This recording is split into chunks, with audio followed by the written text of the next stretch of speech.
Jaguar postseason soccer on Centennial Digital is driven by Freedom Tire and brought to you by these generous local businesses.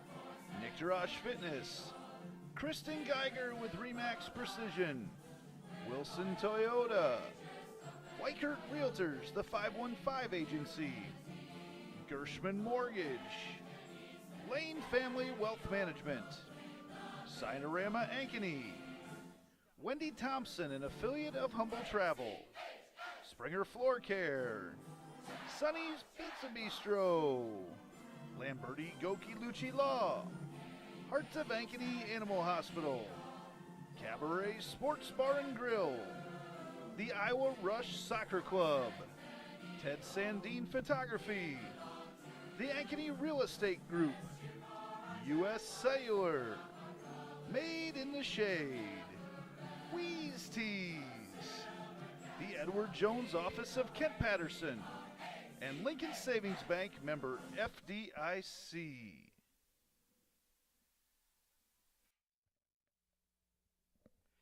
Good evening and welcome to Centennial Digital, driven by Freedom Tire. A date at next week's state soccer tournament is on the line tonight in the sub-state final between the 16-4 Hoover Huskies and the 14-3 Centennial Jaguars. Our pregame show tonight is brought to you by Sinorama Ankeny, your full-service sign and graphics company. We design, produce, and install all types of exterior and interior signs, graphics for vehicles, including vehicle wraps, walls, windows, and doors. We also do banners, yard signs, business cards, real estate signs, trade show exhibits and displays, flags, and more. Call us at 515-216-1240 or visit sinorama-ankeny.com. Good evening, everyone. This is Austin Oliver. I'm joined tonight by Centennial great Allie Jumper. We're going to be jumping into the starting lineups here, and they're going to be brought to you by Sonny's Pizza Bistro at 6594 Northwest 6th Drive in Saylorville, the home of the best Italian outside of Italy. If you haven't had Sonny's, give it a try. Your family deserves the best. Sonny's Pizza Bistro. Join us this weekend for music on the heated patio. For now, we're going to head over to the public address announcer, Kate Tomlinson.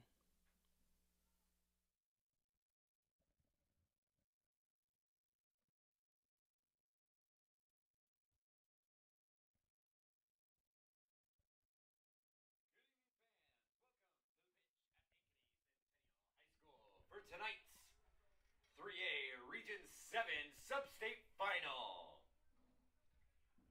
Our visitors for tonight's match are the Des Moines Hoover Huskies and your Centennial Jaguars.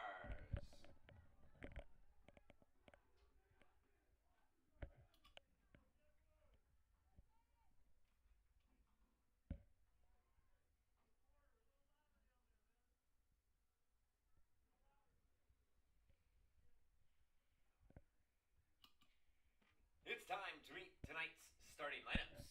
First, for the visiting Huskies. At defender, a senior, number 2, Reese Rabuno. At midfield, a senior, number 3, Bowie Tong. At midfield, a junior, number 6, Stunny Venice. At forward, a freshman, number 7, Javier Flores. At forward, a senior, number 8, Jonathan Hernandez Rodriguez. At defender, a senior, number 9, Enoch Masengo. At midfield, a sophomore, number 10, Ben Masengo.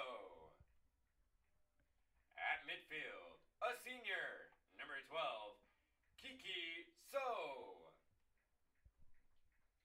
At defender, a sophomore, number 15, Majaliwa Irene. And at defender, a senior, number 17, Glory Sarugo. In goal for the Huskies, a senior, number 0, Ong Lei.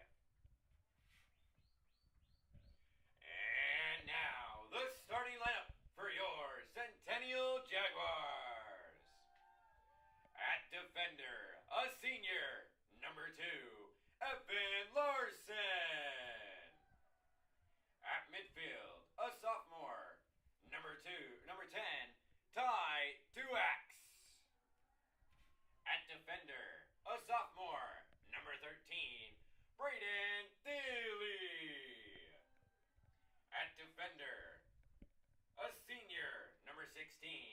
Jackson Helmkamp. At forward, a sophomore, number 17, Andrew Heckenleibel. At midfield, a senior, number 18, Kellen Welsh. At forward, a junior, number 19, Rashidi Ishbami. At defender, a senior, number 20, Clayson Cox. At defender, a sophomore, number 21, Bo Brazo. And at forward, a senior, number 22, Quinn Geiger. In goal for the Jaguars, a sophomore, the 00, Andrew Nelson. And that concludes the starting lineups. We'll be back with the opening kickoff right after this.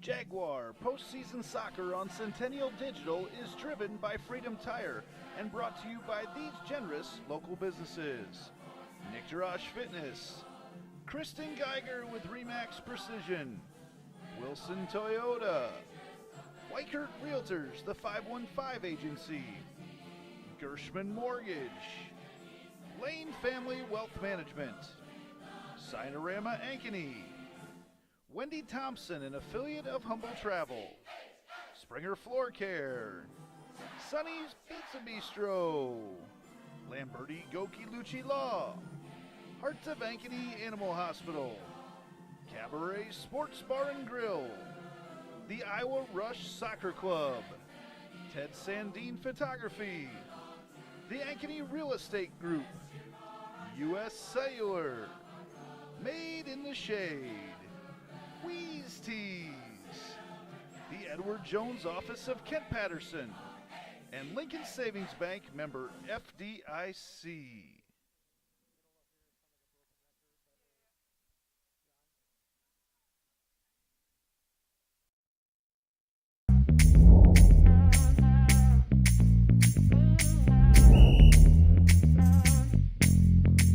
'62, Coach. '62. First out. We're doing this so that the kids can continue to play. Like we used to enjoy playing when I was in high school. I understand how fun it was, and I want that same fun to be had by the kids now. So that's why we need more officials to keep these games going on.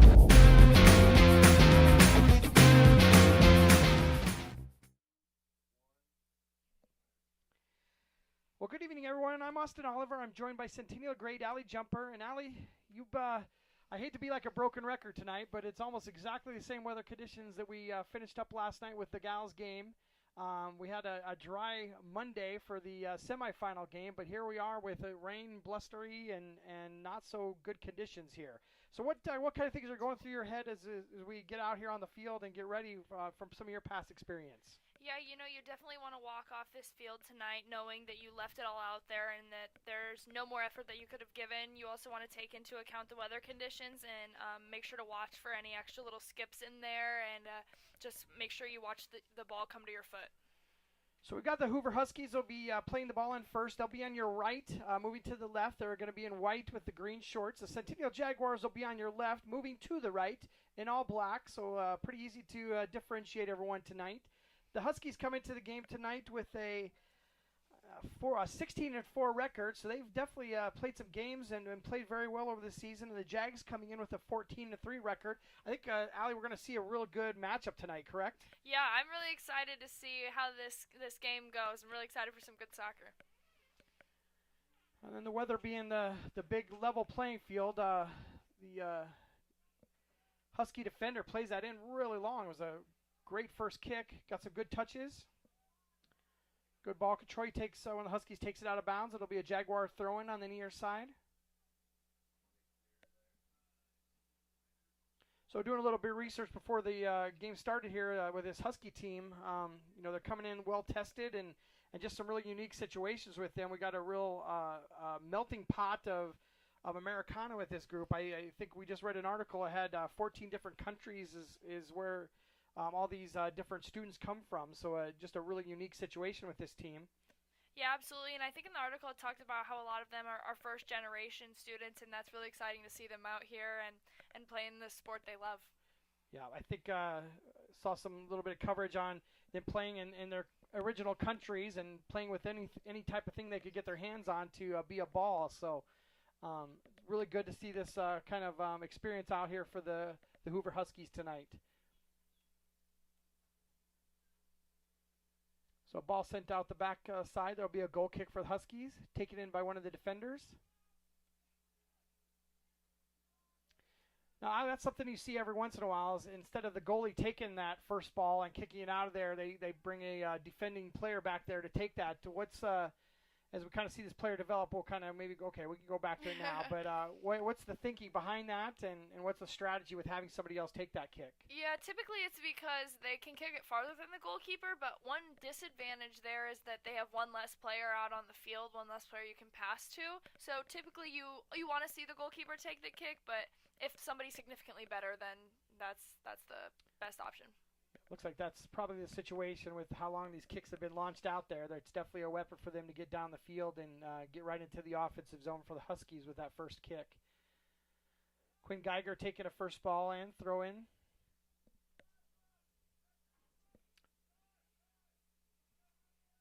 Yeah, I can pretty much say that everybody on the field out there is already drenched from the warm-ups.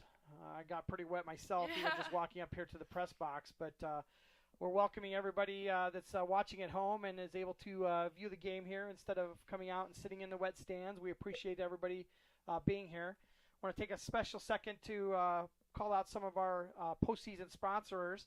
One of them is your Realtor for Life, Kristen Geiger. Her son is number 22 on the field, playing on the near side defender here.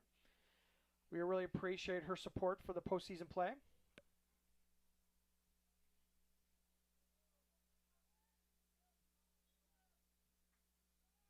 Okay, maybe we had a handball there, so it'll be a free kick for the Huskies. I think that's what he called. We do have 3 refs tonight. That's also a positive here. We had the gals game last night, then we had 2 refs, so we're missing some of the calls in the midfield as they were both playing AR on the sides and trying to make calls as best they could from the sides. So it's good to see all 3 out there tonight again. Yeah, we won't be confused anymore, hopefully. It's hard to see some of the calls last night. And with the rain.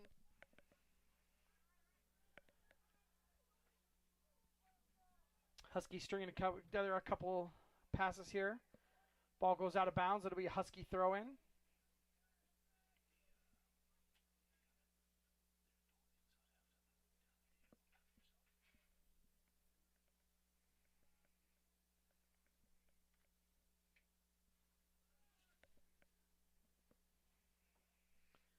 Nice little move to get to the end line. Looking for a cross here. Keep the ball in bounds. Defender takes it to the outside. It'll be a throw-in for the Huskies. Very deep in Jaguar territory here. Yeah, throw-ins like that can often be dangerous because you don't know whether the goalkeeper should come out and get it if it's a long throw or if a defender should, and you can often generate a corner kick from those. The other thing that's always iffy for me too is on throw-ins there's no offside, so that's another dynamic of not being able to do an offside trap in those situations and try to get somebody offsides, because on throw-ins there's no offsides at all. Yeah, and that's definitely one extra thing you have to worry about that can kind of take up some of your thought process on those. Jaguars with a throw-in, a little strong on a pass for the Huskies, sent the ball out of bounds. They play it back to Nelson at goal. Little miscommunication there, almost led to a corner, but the other defender is able to get it before it goes out the side. Yeah, and that's definitely a product of the weather there. The ball is extra slippery and your shoe's extra slippery, so it's really important to make sure that you're focusing on how you're passing the ball as well as watching the ball come into you if you're receiving it.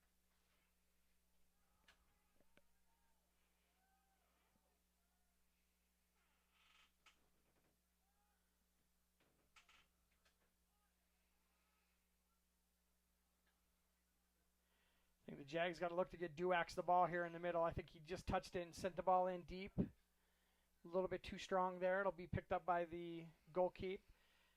I was just thinking as I looked around the field, I didn't think Duax had touched the ball yet and so far in the game, and immediately when I say that, he gets the ball and gets the ball up the field. So I think that between those two midfielders, the defending midfielder and the attacking midfielder, Larson and Duax, they need to start connecting and getting that ball up the field with control to get some spaces opened up. Absolutely, and I think maybe Hoover's kind of keyed in on Centennial's game plan, which is typically to connect passes and do through balls from that midfield, so it seems kind of like that's something they've picked up on. Hoover definitely pressing up as well as an offensive unit. On that play there were just 4 offensive players there pressed up against the back line of the Jaguars. So a completely different kind of situation than we saw the other night with Southeast Polk playing back for most of the game. Absolutely, and that will definitely, when a team's under pressure like that, it forces them to make quick decisions, which you can sometimes capitalize on if they're not the correct decision. Well, I thought for a second that the rain kind of stopped, but now it's back full force. It's probably raining harder than it has the whole night here. I think we had a push in the back by the Jaguars. It'll be a free kick for number 9 for the Huskies. Enoch Basinga sends the ball in, a long ball in. Played off of a head right into the goalkeeper's hands. It'll be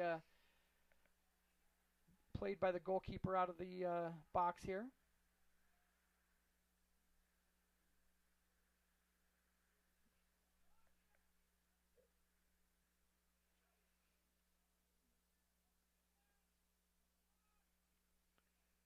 We were talking earlier before the game. I think this is going to be with this weather the way it is, it kind of throws some of that technique kind of out the door and comes down to physicality and just who wants it more. Yeah, absolutely, and this is a pivotal point. You know, whoever wins this goes to state, and you've got to put it all out there and go and do whatever you can. Number 6 taking up the field for the Huskies. Astani Vanas had a nice little heel kick out to the outside. Possession-wise, I think it's been about the same for both teams here. They're just kind of playing from the 20 to the 20 right now. Not a lot of movement underneath either one of them. Jags do have some movement right now, trying to get in there. Oh, great chance. Number 17, Andrew right off the post. Sends it in and misses a person. Then we had somebody with a rebound, put it off one of the posts. Is that Evan Larson with the shot? I believe it was Evan Larson with the shot right off that back post. Had the goalie completely out of position, just flat out missed on that first shot, and then the second shot went off the standard. Yeah, and it's times like those where instead of going for power, you just tap it right in instead of just trying to hit it as hard as you can.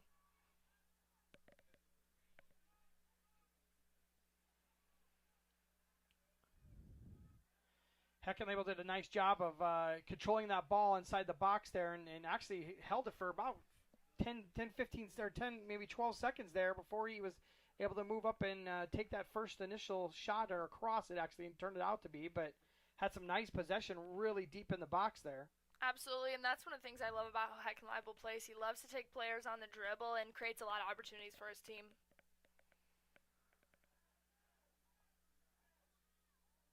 Nice little slide through.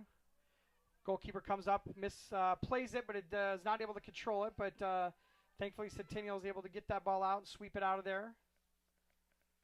Yeah, and it's always when it's rainy like this and the turf is slippery, goalkeepers slide a little more than they expect to, and sometimes you have situations like that where he slides through the ball instead of holding it like he typically would.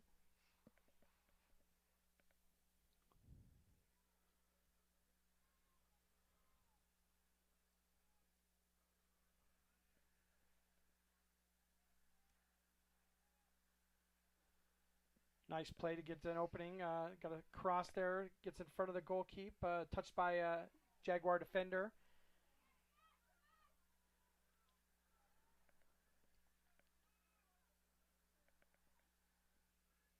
Ball sent in. Right to the goalkeeper.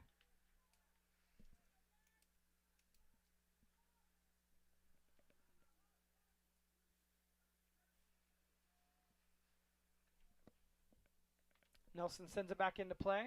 Great punt. Yeah, nice kick. Especially with the conditions. I He covered know. some major ground, put it right into the offensive zone for the Jaguars.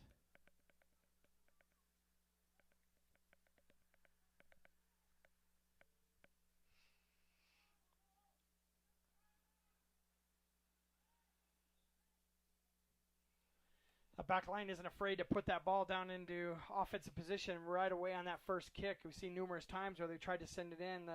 The Jaguar defenders have played each one of them well, but that always makes you nervous a little bit because all it takes is one of those to get by and somebody's going to be off to the races. Absolutely, and I think maybe that's what they're counting on here is they've got those forwards pressed just as high as they can go without being offsides.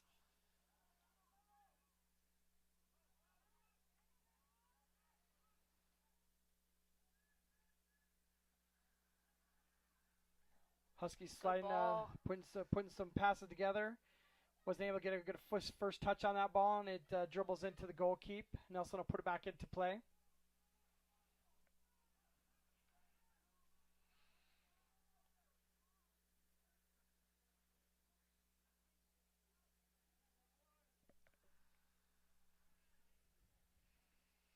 I think Centennial's backline is going to keep getting tested with those long balls from East's backline as the game continues. Or the Huskies, North. Huskies. Sorry, East was yesterday. Yeah, we knew what you meant. Yes. Ishwami with a couple moves out there, gets around 2 or 3, takes a shot off the left post again. Quick shot again. Yeah. Made a few moves. I think he beat like 3 different defenders on that and took the shot from fairly far out, but it was a strong shot, went right off the left standard. Yeah, I don't know if the Hoover goalkeeper touched that one or not, but he laid out for that fully, and that'd be an impressive save if he did get a finger on that one. The ball goes all the way down into the offensive zone for the Jaguars here, and it's a throw-in for the Huskies. The Jags will try to keep this ball in play for them. Ball's put into the goal keep. He didn't look real sure about going up and grabbing that. That's Brandon Thiele pushed that ball in there and just kind of did a chip shot looking for somebody to get in there. There really wasn't anybody in there, but the goalie still was pretty nervous about taking that ball.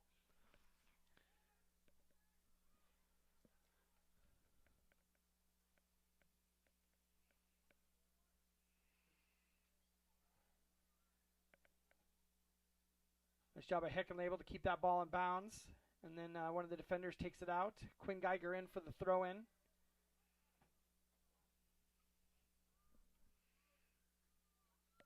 Oh, great ball.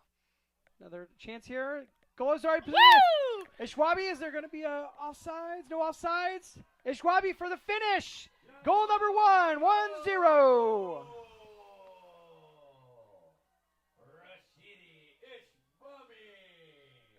Ali, a lot of things going on in that play. Ball passes coming across, multiple people touching it, and Ishwabi was just in the right place at the right time to be able to put that away.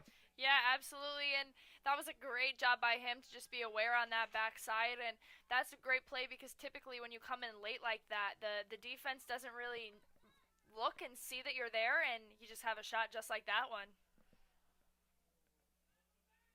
They're attacking again. Ishwabi again with the ball inside, looking to shrug the defenders off. Things are getting a little chippy out there. Sends it out to Heckenlabel, who's beating his kid. A sliding tackle takes the ball out of bounds. It'll be the first corner kick of the night for the Jaguars. The corner kicks are a good time to remind you about summer camps, tryouts, and fall programs with Iowa Rush. Check out their website at iowarush.com. So the Jaguars take that corner kick short. Kellen Welsh takes that long, and it goes a little bit too long and heads out the backside of the pitch. That was actually Duax that took that ball and put it out to the back of the pitch. It'll be a throw-in for a goal kick for the Huskies.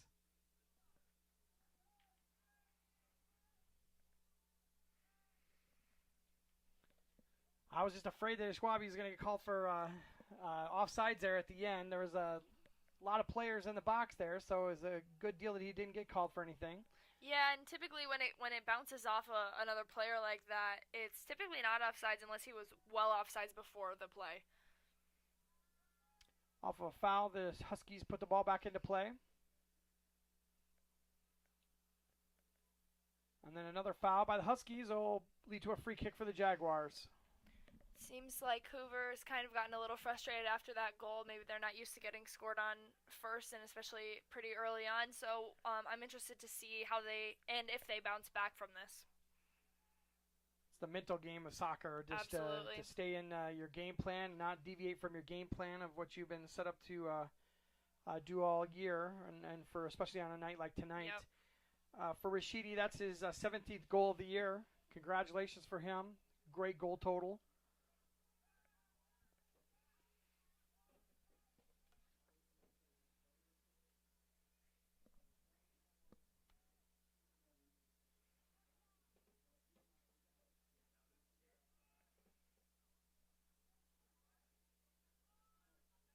Good to see, even with all the conditions the way they are, we still see some good technical soccer. We have some good one-on-one battles.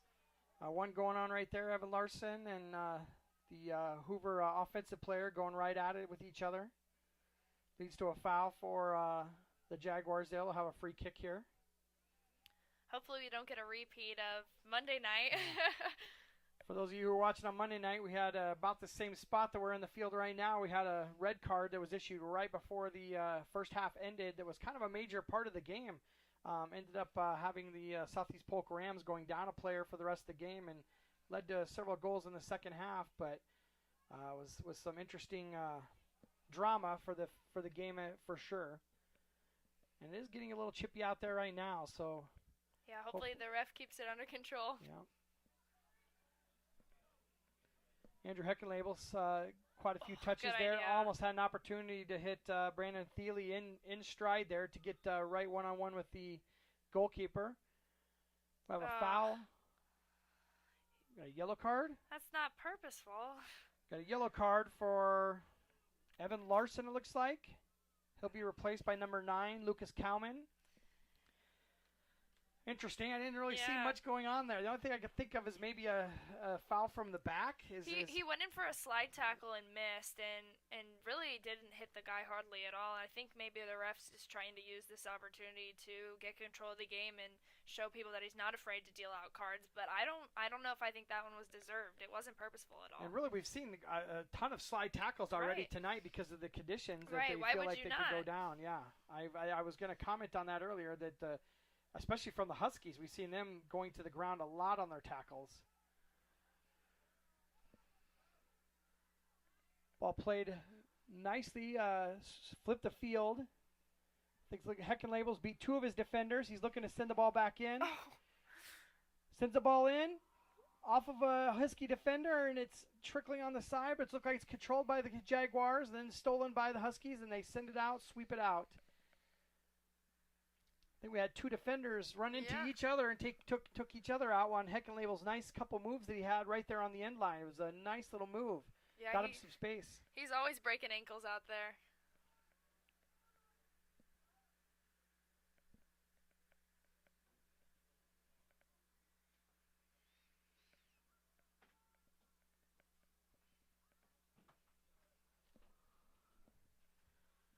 Cowman's out there tonight with that cast on, soft cast on again. Like I said last night with one of the Jaguar gals having one as well. It can't be a comfortable night to have one of those things on there. Absolutely not. Looks like Hoover's bringing in one of their substitutions. All the substitutions in tonight's game are brought to you by Dr. Stacy Munger and the crew at Heart of Ankeny Animal Hospital.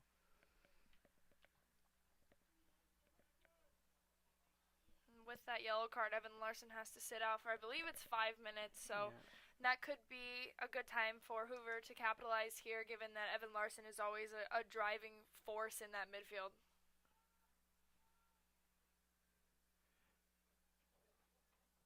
Yeah, it's always been something when that yellow card goes up. Nobody's really sure if it's 2 minutes or 5 minutes or referee discretion sometimes it feels like, but I think you're right that it is a 5-minute penalty that they have to sit out. And what's unique about it in a situation in high school is you don't play down. You are able to do a substitution. Just that player has to leave the field for that duration of time, and it can come back into the game. Yes, and if the boys advance, that yellow card also carries over. So if he were to get a second yellow card in the next game, that would be a red card, and he would be out for the game afterwards if they were to advance again. Yep. Don't forget to stick around after the game tonight to find out who our Lamberti, Goki, and Lucci Law Player of the Game is. Your local attorneys and a team to fit your legal needs. Reach out to us at LGL Law at 515-964-8777 or online at ankenylaw.com.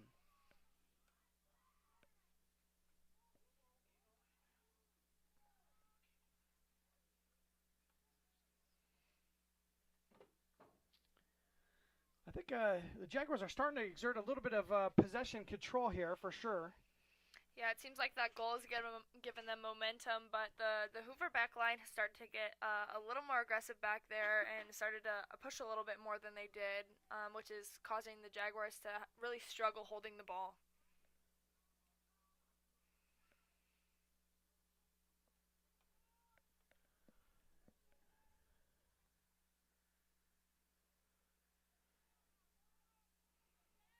Also noticed that those offensive players for the Hoover Huskies have also had to drop down and help out in defensive coverage here, so there's not nearly as many people that were up top as were just 10 minutes ago here in the game, which is a good sign of the pressure that the Jaguars are putting on that defensive line. Yeah, absolutely, and that's why it's so important to capitalize on your chances early on, because you can shut a game down just from one goal. Yeah, because that Husky offensive player touched the ball, and there was literally 3 Jaguars that were right there waiting for him to start to take it up the field. Yeah, and early on in this half, there were 2 to 3 Husky players up there at all times. Duax with a touch. He's taken down. We're going to have a foul and a free kick in a semi-dangerous place about halfway in. Duax is down in pain. Maybe he might have knocked the wind out of himself, maybe. He hit pretty hard once he got his leg taken out. It was just 2 Husky defenders that converged on him at exactly the same time, took out his legs, and he went down like a ton of bricks. He is up on his feet here, so that's good to see. The Jaguar coaching staff got a little yelled at there by the referee to stop arguing any calls, but it doesn't seem like Brian Duax or Daryl Brazo are really stopping much, which I always like about them. They always want to protect their players. Yeah, looks like Duax is good to go here. He's even stepping up to take this free ball. It's going to be between him and Ishbami on who's going to be taking his first set piece here.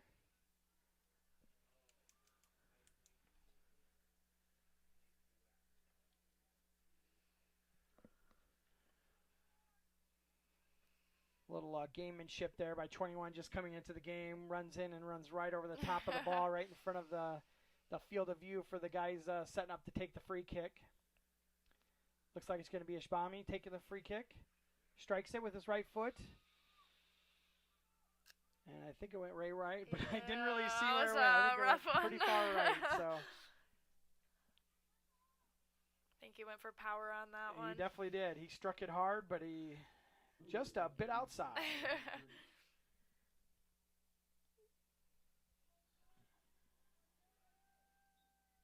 Number 23, Bonto Gay is into the game for the Huskies.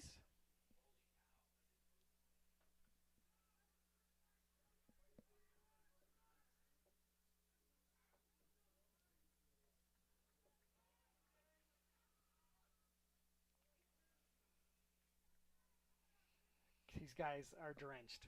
You just could see some of the guys up here just right in front of the press box here as they threw that ball in. Quinn Geiger is just completely drenched, as well as everybody else on the field. Yeah, those jerseys, once they get wet, are real heavy, so it's not fun. And they stick to you, so that's uncomfortable. Looks like we'll have a throw-in for the Jaguars. More gamesmanship by the Huskies there, not throwing the ball out to the inbounder here. So taking a little bit more time and making the Jaguars work a little bit to get the ball back in play. Another foul by the Jaguars, another slide tackle that was just missed the balls, already had been passed, so it'll be a... I gotta disagree with that one once again. He didn't even touch him. Didn't see like there was much contact, but I agree with what you said earlier. Yeah. It's probably a referee trying to set a tone. Absolutely. That he's definitely watching those slide tackles, and if anything gets dangerous, he's ready and willing to call the foul or send out a card in either situation. Yeah, absolutely. Definitely important to keep control early on in case things start to get out of hand. Number 4, Jesus Gonzalez has entered the game for the Jaguars. Substitutions in today's game are brought to you by Dr. Stacy Munger and the crew of Heart of Ankeny Animal Hospital. Also want to take a second to thank one of our other postseason sponsors. Big thanks out to Nick Jarash Fitness. Unlock the potential of every athlete through cutting-edge performance programs from speed to power to elite-level coaching. Nick Jarash Fitness.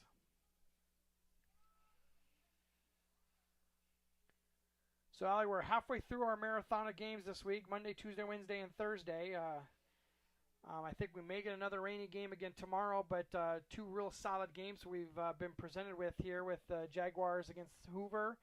And then Centennial gets Johnston tomorrow night, which is going to be another great game. So we invite everybody to come out and either come out to the fields or join us here on the airwaves and watch tomorrow night's game as well. Yeah, as a spectator, we've been really lucky for some good soccer.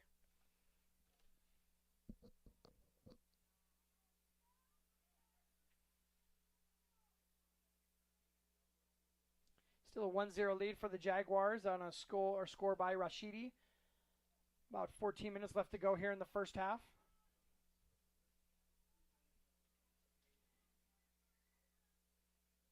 Seems like Jaguars are starting to win more of those 50-50 balls as well. Schwabi almost gets an opportunity, or that's Gonzalez in there, just in. Looking for a connection from one of the midfielders and just barely misses. The ball goes out the backside of the pitch. It'll be a goal kick for the Huskies. Jesus Gonzalez has been on a tear lately. He had a game just last week where he scored 3 goals. Scored a goal in the Southeast Polk game. May have 2 goals in the Southeast Polk game. I think maybe it was just 1. But yeah, I believe so. Him and Rashidi, they've been a dangerous combo up there. We've got a lot of goals from both of them together.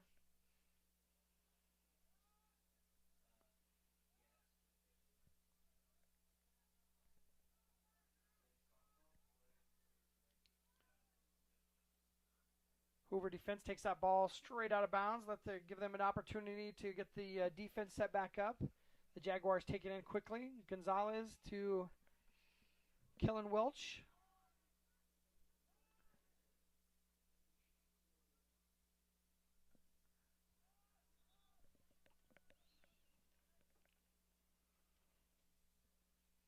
I think we'd be seeing Evan Larson coming back into the game here shortly with that penalty for the yellow card probably being over here.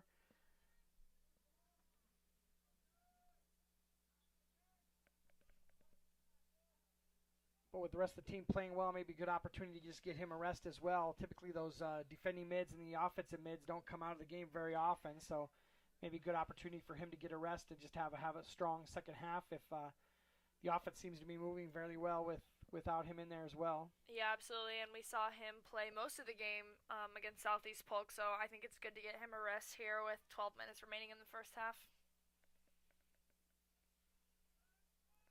Be a throw-in for the Huskies.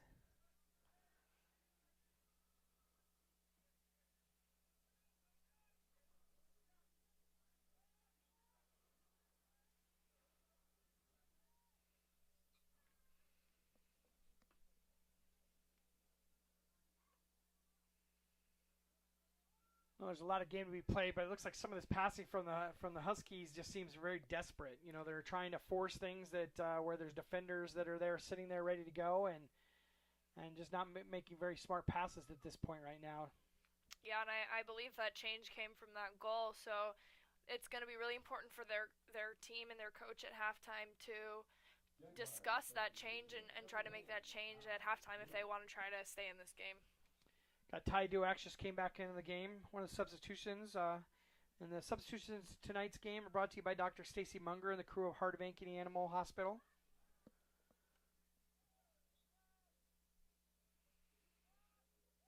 Ishbami just has no fear down there. He'll take on 2-3 defenders no problem and try to get his way back into the goal to get that cross or to get a shot on goal.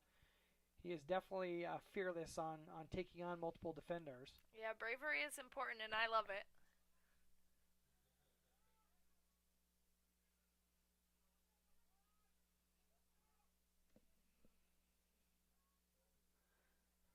Oh, nice little touch by the offensive players of the Hoover. Almost had a little mini breakaway there, but Ankeny defends it well. Takes it out of bounds. It'll be a Hoover throw-in on the far side. Yeah, and that right there kind of shows you how important it is to try to focus on your touch on the ball and mostly just make sure that it doesn't skip from under you or take a weird touch. Another PSA here. The Iowa Girls High School Athletics Association reminds you to practice good sportsmanship at all times. Support your athlete and team positively and enjoy the game. I did mention girls. I think that could be said for boys as well. Boys and girls, high school athletic association.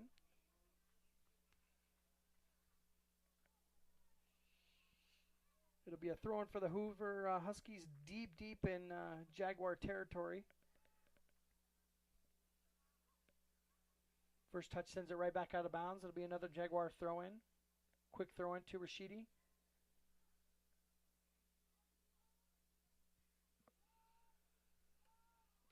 It's a dangerous cross right there in that situation. Typically those defenders are taught fairly early to take that ball always to the outside, and the Hoover defender just sent it pretty much try to flip the field, and I didn't think he even really knew who was over there. He was just trying to get the ball away someplace, and could have been a very, very dangerous play depending on what was going on that far side. Yeah, and as well as with these conditions, the ball can skip anywhere, so that's a really dangerous ball. Pass was too strong. It's gobbled up by the Hoover goalkeeper, Angle.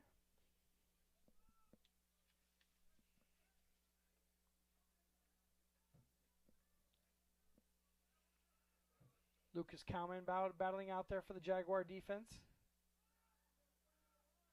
Penalty called on the Jaguars, a foul called on the Jaguars. It'll be a free kick for the Hoover Huskies.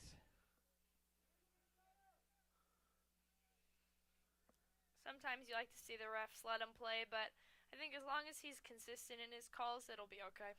It does look like some of the players are starting to get frustrated with some of the seemingly ticky-tack fouls that he's calling right now. Yeah, I gotta be honest. As a player, I'm a little frustrated up here too. At the very least, it just hurts the rhythm of the game. You know, with the start and the stop and the throw-ins and the free kicks, it just kind of just puts little stutters into the game for sure. Gonzalez with a nice little steal, sends it up to Ishbami.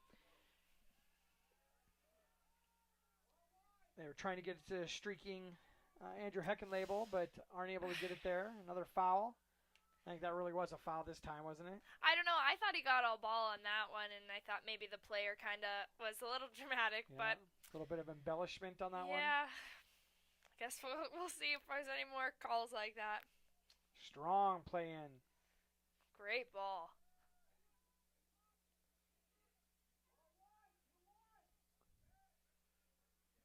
Well, they definitely took it wide and took it wide right out of bounds.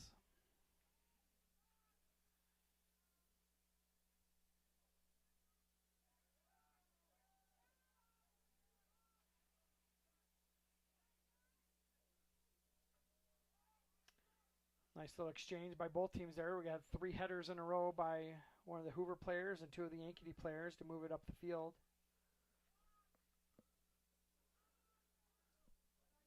Missed touch by Cowman, sends the ball out of bounds.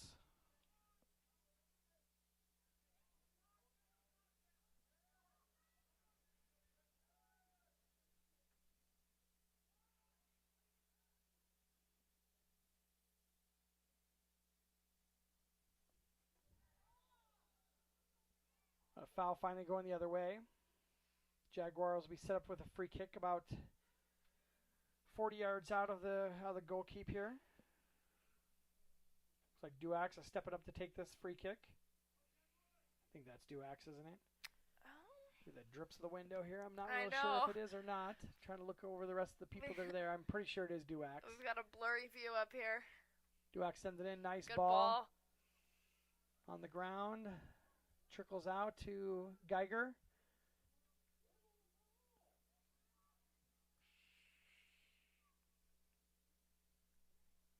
Ball pinballs around a little bit, back out to midfield. Jaguars collected on the defensive line. It's a good press there by Hoover to force Centennial to play it into a spot where there was pressure, but ultimately ended up in a throw-in for the Jaguars. That throw-in, just want to call out one of our third postseason sponsor, Wilson Toyota. For over 30-plus years, they have served Central Iowa's automotive needs. Wilson Toyota, a really nice place with really nice people. Ishbami taking on a couple defenders. It's well defended this time. Hoover's back line has definitely been strong and consistent back there. Foul called on the Huskies. It'll be a free kick for the Jaguars in a much more dangerous place this time. Probably about 30 yards out from the goal keep here. Duax is stepping up to take this ball. He puts it into play. Right on the goal keep. Plays it easily. Little bobble there at the end. Kind of went through his hands a little bit, but he's able to control it. Yeah, I'd like to see that free kick maybe go a little more towards that back post to give your players a chance to run on instead of kind of going for a shot there right towards the goalkeeper. Really, the goalkeeper didn't have to move an inch. Yeah. She came right to him. Yep, very comfortable.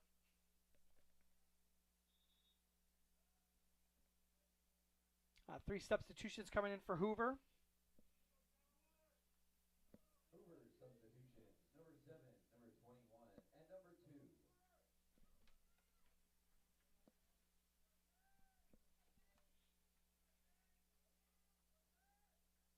Hoover defender puts the ball back into play. Not so strong this time. It's corralled by the Jaguars, who's fouled from behind. I think we very easily could get a card on this one as well. It's very similar to the play that was called earlier on Evan Larson. Referee's giving him a very good scolding here on the play, but looks like he's not going to be reaching for anything in his pocket here and walks away. Ishbami's still on the ground. I think maybe that might be one of the players that received a yellow card earlier, so that might be why maybe he gave him a stern talking to instead of a second yellow. So the clock stops with 3 minutes and 30 seconds left to go in the first half here, with Ishbami being down with an injury here. They're giving him some medical attention. So was there a card on the Huskies? There was a card for the Huskies, but I don't remember who it was. I thought it was somebody in the back line, and I know their time would be up now because it was within the same time that Evan Larson received his yellow card. I completely missed that one, so that was my bad for you viewers. I missed the first yellow card. That very well could have been the situation. Instead of issuing a second yellow card, kind of giving him a final warning. Mm-hmm. What kind of things does the referee say in situations like that? I don't know if you've ever gotten a yellow card, have you? No, I've never received a yellow card. Okay. Red card? No. Oh, okay. As a goalkeeper, it's pretty difficult to get one. Typically, you see goalkeepers get one for time wasting, which is just you're just slowing the clock down, and refs kind of get irritated about that. I don't think that should be a yellow card, but that's just me. But typically, referees will say things like they'll just tell you to knock it off and not to do it again, and that's typically all they say. They're just like, knock it off, not again, and that's about it. Yeah, so it's just a discussion, letting him know that probably the next situation is going to lead to another card or your first card. So there is some levels to the fouls and how much interaction they have with you, and kind of let you know where you're at with the fouls. So both teams huddling up right now as Ishbami's being attended to. I think he probably got struck pretty hard in the lower back from what it looked like to me. And most of those situations where somebody is charging from the back, that's usually where a lot of the pain gets, or maybe something to the back of the calves or the shins. Yeah, hopefully he's okay. He's been a driving force here for the Centennial team, scoring the only goal tonight. So hopefully he can heal up and be okay, assuming the boys advance. Good sign of sportsmanship is number 9, Enoch Masinga. Masingo coming over and patting him on the shoulders. He's going to the sidelines here very, very gingerly. Looks like he's favoring that left leg a little bit, so it may be a leg injury or maybe even a shot to that lower back. Sometimes can affect those lower legs as well. Yeah, and one thing I will say is it seems like sportsmanship has been really good out there. I've seen a lot of boys helping the other players up when they're on the ground for both teams, and I think that's really important and a really good show of the culture and the character of both teams. We got a free kick in a pretty dangerous place, Allie. As a goalkeeper, what are you concerned about with the one that's like right in the middle like this? Do you usually you can plan on setting up left or right, but when it's right in the middle, what changes in situations like this? Yeah, you pick a side and you just set them up, and then you just go to the other one and try to make the goal as small as possible. Duac steps up, strikes the ball, sends it over to the left save. Side. Touched by the goalkeeper, pushes it off to the left side of the goal. It'll be a corner kick for the Jaguars. That'll be their second corner kick for the game. Looks like they got somebody there to be able to take that ball short, but Hoover has actually got somebody that they're bringing out to cover it this time, so I think they'll probably go with a regular set piece here. Looks like Duax is fighting with the corner flag there, trying to get something figured out to put that ball back into play. He puts it into play. Nice ball. Goalie touches it, kind of skips around to a couple people, and it's able to be cleared by the Husky defender. Yeah, the Hoover goalkeeper did a good job. Oh, we got a card coming out. Wow, a lot of cards tonight. Oh my goodness. Number 6 for the Huskies, Javier Flores. Just as Quinn Geiger was coming in to play that ball, he was taken out, and it led to a card. So he'll be leaving the field. Duax will be stepping up again for another free kick. Sorry, Allie, go ahead. No, you're good. The Hoover goalkeeper did a good job there of touching that just enough so that it changed trajectory and nobody was ready for it. Duax pushes the ball in. Looks like it's going to go right out the backside of the pitch. It'll be a goal kick for the Hoover Huskies. Or the Husky Hoovers, either one. Interchangeable. So backwards, the meaning changes slightly and it's not as menacing. So.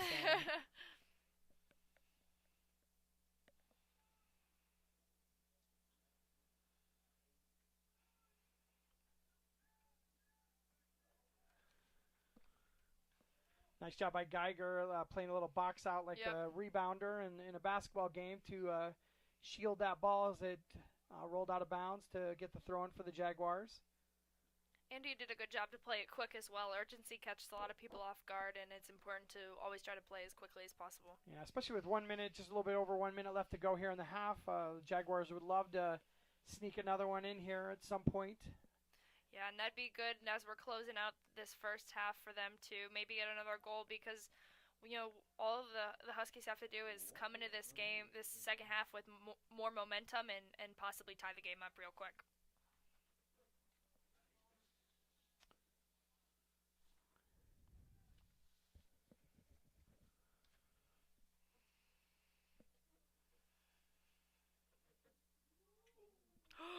Oh, man.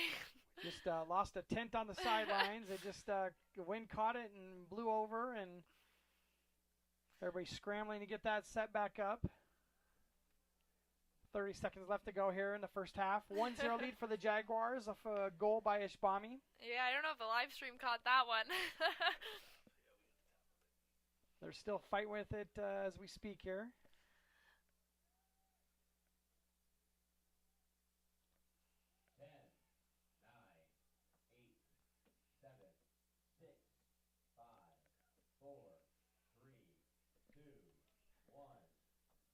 That brings us to half. We'll have to get the camera operator to pan down to that tent that we've been talking about. They're still fighting with it down here, trying to get it into position here.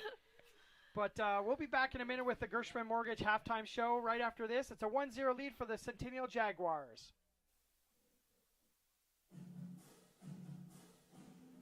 Jaguar postseason soccer on Centennial Digital is driven by Freedom Tire and brought to you by these generous local businesses.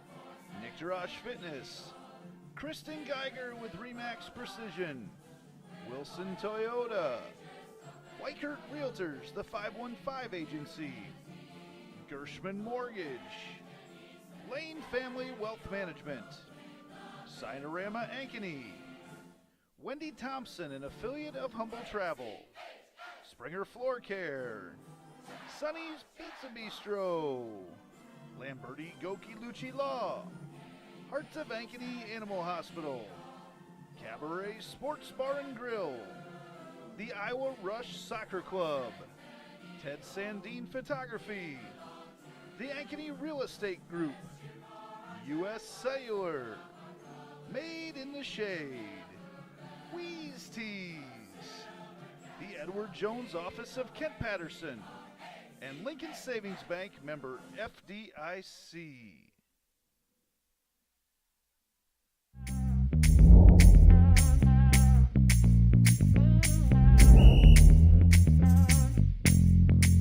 .62, Coach. 62. First half, we're doing this so that the kids can continue to play. Like we used to enjoy playing when I was in high school. I understand how fun it was, and I want that same fun to be had by the kids now. So that's why we need more officials to keep these games going on.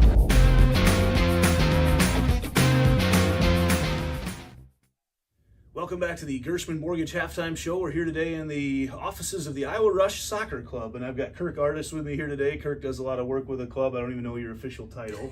Technical director. Technical director of the club here in Kirk. Iowa Rush Soccer has been a huge part of soccer in Ankeny, not just now, but for a very long time. Yeah, you bet. Iowa Rush used to be Ankeny Soccer Club, turned into Iowa Rush in 2009. So we've been around for a long time, servicing the Ankeny community and communities around here. So you guys have all sorts of different levels, all sorts of different skill levels, age levels playing. One of the first questions I get from a lot of people with having young kids myself is, how do they get started? So you guys have great intro programs for kids.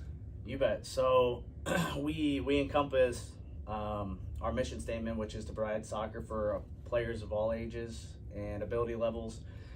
We start at 3 years old all the way up to 19. Which That's really cute at that age, yes, 3 years old. Yes, on Friday nights, getting 100 3 and 4 year olds is pretty exciting. So, so the goes through 5s and 6s, and then all the way up at different levels as well. So recreational level, select level. Whether we're playing here in Ankeny for most of the time, or across the state, or even regional or nationally. So a game tonight, like we're watching right now, people tune in. Pretty much all the kids on the field are ones that have gone through your program. Hopefully, yeah. There's some that the coaches at the high school do a very good job of developing them and getting them into their programs. But yeah, we take a lot of pride into seeing our players that we've developed since they were 5 years old out on the soccer field, all the way up to when they're seniors at Centennial there, and or Ankeny. So sure, anywhere else, right? And speaking of which, I mean, you guys have programs now all over the state. So anybody that's watching this, maybe, and you mentioned Waverly, Pella, other places around the state, they can also get involved in Iowa Rush. Absolutely. We have programming for players all across the state. We've had over 40 plus communities involved in Iowa Rush. We do have Iowa Rush North up in Waverly. We have Iowa Rush South down in Pella. We have cooperations with other clubs across the entire state. But yeah, players travel into us from long distances, and then obviously the surrounding areas. They'll travel for quality, right? Yeah. That's the idea. So you guys also have a lot of camps coming up this summer, a lot of opportunities for existing players to get better, for new players to get introduced to the game, but then also tryouts and all sorts of different things for your clubs coming up in the fall. Yeah, right now we're starting a spring season. And then we go into the summertime period, which entails a tryout time period in June, specifically for 11-year-olds and above. A couple different options there. We just collaborated with VSA, which is a club out of Waukee, West Des Moines, to form VSA Rush, which is kind of the elite player pathway for the top players in the state. And then we're also having tryouts for 11, 12, 13, all the way up to 19 for anyone else that wants to join our club as well. You go in farther into June and July, August, and you start to get in some summer camps that are open to anybody that wants to try things out. So that's some exciting stuff. And then our fall registrations are going to be open here pretty soon as well. And we'll have some graphics on the screen that people can look at, but also, I mean, they get a hold of you guys right through your website, right? Best place to find out more information? IOWaRush.com. That's the best one. All right, very good. Well, Kirk, thank you guys not only for your support of soccer in Ankeny, but also supporting our streams and getting all this on the air. You bet. Appreciate it. Thank you. All right. We'll be back with more on the Gershman Mortgage Halftime Show right after this. Jaguar postseason soccer on Centennial Digital is driven by Freedom Tire and brought to you by these generous local businesses: Nick Jarash Fitness, Kristen Geiger with Remax Precision, Wilson Toyota, Weichert Realtors, the 515 Agency, Gershman Mortgage, Lane Family Wealth Management, Sinorama Ankeny, Wendy Thompson, an affiliate of Humble Travel, Springer Floor Care, Sonny's Pizza Bistro, Lamberti Goki Lucci Law, Hearts of Ankeny Animal Hospital, Cabaret Sports Bar and Grill, the Iowa Rush Soccer Club, Ted Sandine Photography, the Ankeny Real Estate Group, U.S. Cellular, Made in the Shade, Wheeze Tees, the Edward Jones office of Kent Patterson, and Lincoln Savings Bank, member FDIC.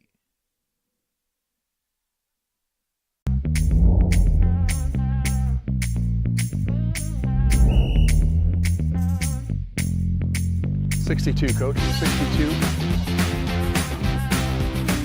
First down. We're doing this so that the kids can continue to play. Like we used to enjoy playing when I was in high school. I understand how fun it was, and I want that same fun to be had by the kids now. So that's why we need more officials to keep these games going on.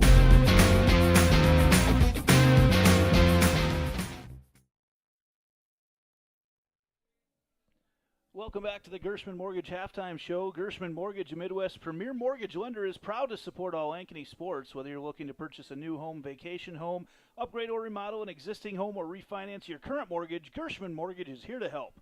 With over 65 years in the mortgage industry, we have security, experience, and unmatched service. Visit our Ankeny office, call 515-964-5952.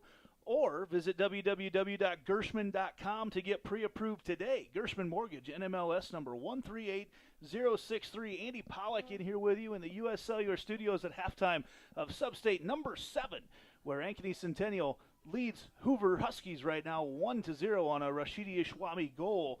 A few minutes into the game tonight, the Jags certainly have had several opportunities. Let's take a look at those halftime stats brought to you by Lane Family Wealth Management. Stats can show which team is on the path to victory. They can also show you if you're on the path to the retirement you want. If you're just kicking off or want to know if you need to make some halftime adjustments to your current plan, contact Lane Family Wealth Management at 515-322-7971 for your free one-on-one meeting today. The Jags had 4 shots on goal and some very close ones in that first half, including 3 off the upright on the left side. Just found that spot and couldn't quite get it in. And then about 15 minutes into the game, Rashidi Ishwami knocks one in, and he was able to give the Jags that 1-0 lead. Time for a look around the CIML tonight, powered by U.S. Cellular. At U.S. Cellular, we care about our customers and communities. As always, tonight's live stream is powered by U.S. Cellular's 5G network. Located just north of Northview Middle School and right across from the Ankeny Sonic. Come check out America's locally grown wireless at U.S. Cellular. And, of course, right now as I go to do that, our Varsity Bound app that's always great for updating those scores starts to peter out on me. So we'll try to get most of those to you in the second half. A couple scores from last night. The softball team was able to take a doubleheader from Marshalltown, 14-0 and 16-0. And the boys' baseball team last night also was able to take a double dip from Marshalltown. Their games, the boys tonight with Dowling Catholic has been postponed to another date, and the girls were supposed to be at Urbandale, and they will not play tonight either. Austin and Allie are making their way back into the booth, and we will be back with second half action right after this here on Centennial Digital, driven by Freedom Tire.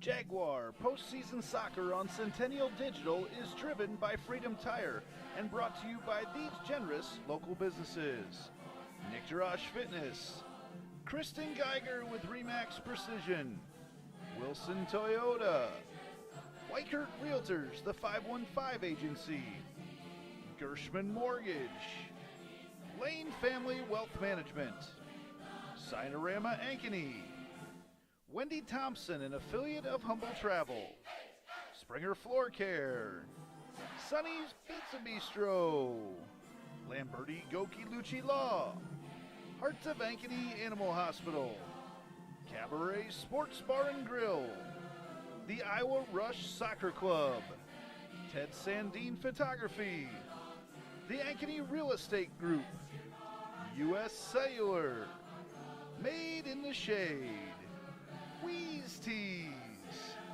the Edward Jones office of Kent Patterson, and Lincoln Savings Bank, member FDIC. Well, we're back with the start of the second half. The teams have flipped the sides of the field. It looks like the rain's coming down a little bit harder. The wind's blowing a little bit harder. I think, Ali, first half here, we got a couple words to describe. It's wet, it's cold, and kind of going back and forth with Jaguars having that 1-0 lead and having a lot of ball control in the first half. It's been an interesting half. Yeah, absolutely. And I think with this wind picking up, it's going to be important to make sure you realize how that's going to affect the game and how that's going to affect the ball. And the Jaguars also should hopefully continue to stick with their momentum that they had going out of the first half. So as we flip sides in the second half, the Jaguars will be going from right to left. They send a ball in deep here. Defended and swept out of here by the Huskies. We'll miss there, and he sends it out of bounds. It'll be a throw in deep in here for the Jaguars. Actually, can give it to Hoover, and no, they're going to give it to the Jaguars. Hoover Huskies will be going from left to right this half. They're white with the green bottoms. Jaguars in the all black. Can't even hardly tell that's green with how wet it is out there. Yeah, the rain is definitely coming down in sheets of like lighter rain. It seems like, but it's definitely more rain out there now. But I could see some of the kids even on the field kind of flinching as they're moving around in the field without the ball. They're definitely squinting into the wind. Yeah, absolutely, and you can see the wind on those flags out there. It seems like the wind's definitely picked up, and that'll be important to see how the ball moves, and as the back line and as goalkeepers, it can really affect the flight of it. Now, preference-wise, Allie, what do you prefer to go against the wind, or do you prefer to be with the wind? I prefer to be with the wind. It's really difficult to distribute from going into the wind, and typically teams will press you knowing that you want to try to pass it out instead of punt it or throw it. So I prefer to be going with the wind. I think that's been the common thought process going into games that have one or the other. You go against the wind in the first half and try to outlast, or you go with the wind in the first half and try to score a couple goals to put the game away before it gets too far. Yeah, absolutely, and there didn't really seem like there was much wind during this first half, so it seems like maybe the Jaguars are at a little bit of a disadvantage now going against the wind when they didn't have the wind in the first half.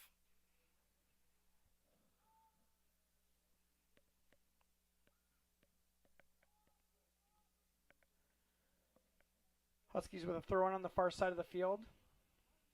Recap of the game, it's a 1-0 lead for the Jaguars. Rashidi Ashbami scored the goal in the first half.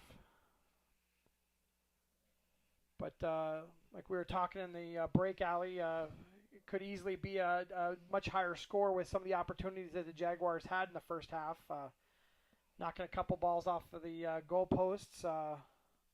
Could easily be 3-0 right now, very, very easily. Yeah, absolutely. We had a lot of chances that could have and should have been finished there.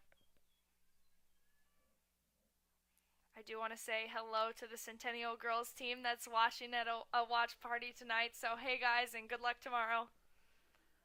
We really appreciate everybody who's watching and heard from the girls team at halftime. It's great to hear that they're out there watching and enjoying hearing an alum on the call tonight for sure, Allie. Yeah, I love those girls, that's for sure.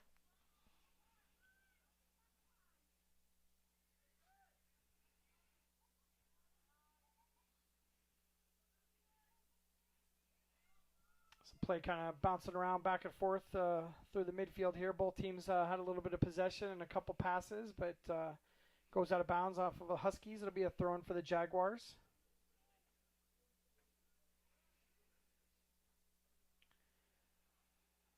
Got some hard-working ball boys out there tonight, too. Their work is cut out for them. They're definitely getting drenched out there and having to run all over the place trying to keep these balls in play. Yeah, that would not be fun. Not my ideal job. We'll get to see Jackson Helmkamp here on defensive on our side this half. Didn't get to call his name very much in the first half, but I think he'll be a dominant performer here in the second half. It could be just because we couldn't see his jersey number through the stained glare, the rain-soaked window here. Yeah, our view is not the best up here in the press box.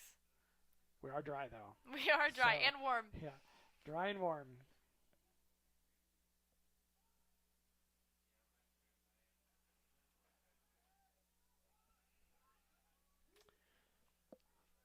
Ball kind of chipped into the box there, and the goalkeeper's there ready to snatch that ball up, put it back into play. That's Ong Lei for the Huskies and goalkeep. He's not had a bad game back there. He's obviously the Jags have missed a couple of good opportunities, but he's also been there for a couple of the saves as well. Yeah, absolutely. He had a really good save in the first half that he just tipped it wide, and there was one where we didn't know if he got a touch on it, but if he did, that's another great layout save that he made. Not a big goalkeeper back there. So when you do have, we do see large goalkeepers and shorter goalkeepers. Goalkeepers are different size. So you have a smaller guy like that. Does that change your? Oh, we almost had a shot on goal there. We just went off his hands and went over the top of the goalkeeper. Got a corner kick here. So does that change your mentality as an offensive player when you have a smaller goalkeeper like that? Yeah, well, when you have a smaller goalkeeper, you kind of want to shoot higher, and then the same is said for when you have a bigger goalkeeper, you kind of want to go lower because it's harder for them to get on the ground. Corner kick's taken in by, looks like it was Duax. Ball sneaks in. Duax with another shot, takes it, and goes off the goalkeeper. We'll have another goal kick, or another corner kick. Oh, we have an offsides call. I think they called offsides on the far side before Duax was able to take that shot. Yeah, and it seemed like it went off one of the Huskies' back line there as well. They went to kick it and just missed. We were trying to get an update on Shbami at halftime, too. He went down with that injury. We're not seeing him out on the field right now. At least right now, it looks like Jesus Gonzalez, who just took a touch on the ball, took it over to Duax. Duax with a quick shot, but Lay right in position to take that ball, bounce it off the ground, and complete possession of it, put it back into play. Yeah, I think if Centennial wants to beat this goalkeeper, I think their best shot is to get him moving because his positioning has been really consistent, and a lot of shots they've had, he's been really comfortable, so they need to either go for the corners or get him moving with a slotted ball across the goal.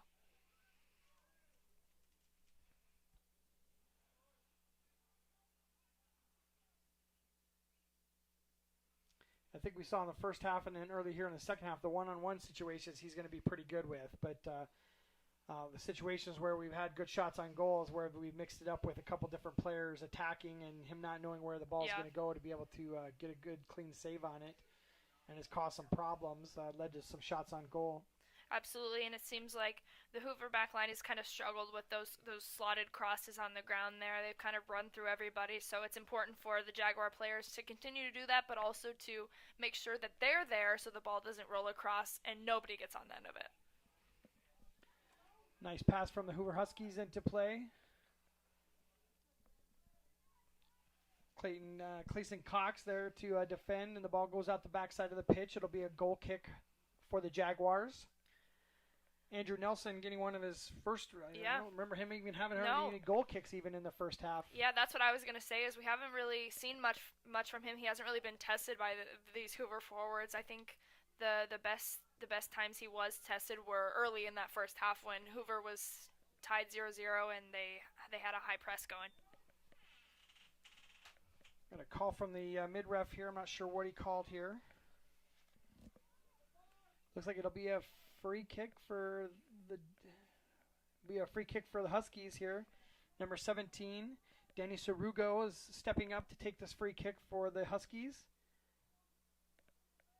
A decent spot for a set piece here for the Huskies. They got a good opportunity. Heck, you score a goal right here, and it's back to 1-1.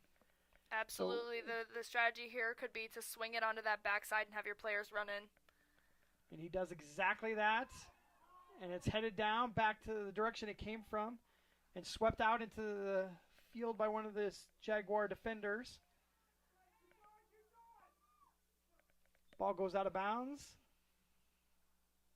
It'll be a throw-in for the Huskies. Still in a dangerous part of the field here. We got a little bit of chaos going on down here with both teams here, and the Jaguars are going to look to get a little bit more control and get some passes together and get it moving down the field.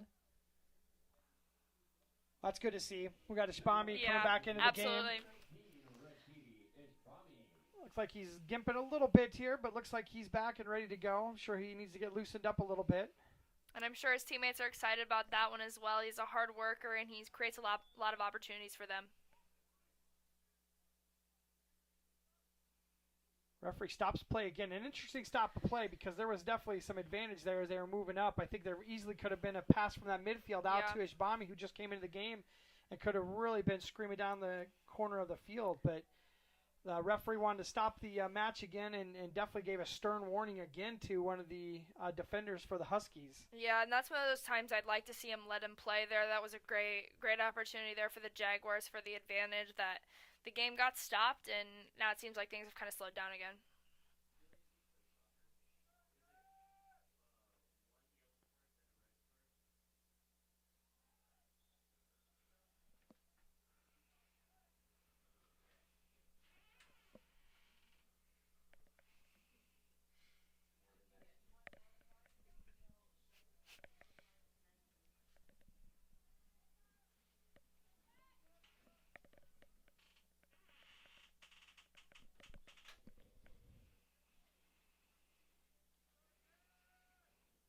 It'll be a free kick here for the Jaguars. Imagine that's Duax taking that ball right to the goalkeeper, off the goalkeeper's hands. Oh. That go across the standard? Oh, I think it went really close. We got the referee on the end line is making a sign up and down and saying that it did not go over the end line. Holy cow. We are very close to having a 2-0 lead. The goalkeeper just bobbled it a little bit, and we had somebody right there on the doorstep, and he got control of it again just right on the line. Yeah. And in Soccer Alley, what's the rule for the ball going across line? It's the complete ball going across line, I believe so, and then on that time, that's where the AR, that's their job there is to call that one, and it looked like, the center ref made that call without consulting the AR, and, maybe the call could have gone a different way. So that far side AR is expected to be down as far as they can get to still be able to call the offsides, but also try to get a good look at the ball getting across the whole ball getting across the whole line. Absolutely. And that was a great job by Centennial there to follow that up because, like we talked about with weather conditions, the ball can be bobbled, a pass can be missed and go right under the foot. So it's important to follow every ball up like that. I think we need a replay. Do we have that repertoire at all? Producer Andy's here. We need goal line technology. Yep. We need a little VR help on this one to see if that was a goal. Yeah, and in the pros, the refs have a little watch that goes off when the ball crosses the line, so they don't even need to replay it. They just get a notification. Nice. We need to I've got invest an Apple in that. Watch, but it doesn't do that. I'm sorry. So I'll look at that technology for next year so we can maybe get some of those calls as well. Need to do some fundraising. Yeah, maybe U.S. Cellular could do that for us next year. Blazing fast 5G on the ball. We'll have a little chip on there. Oh, great ball in. Great save by the Hoover goalkeeper there. Not out of danger yet. Helmkamp settles that ball down. That's the second time he's done that back little heel kick. At Cruyff. Sends the ball in. Nice ball. Great ball in. Centennial is really putting the pressure on here, and hopefully something will come of it. Was there a name for that move that he just did? A Cruyff. A Cruyff. That's my favorite move. Never heard that before. So Jackson just did it twice in a row on his defender both times, and it worked both times. So I've added to my soccer repertoire tonight. The Cruyff? The Cruyff, yeah. Cruyff. It's named after the guy who came up with it.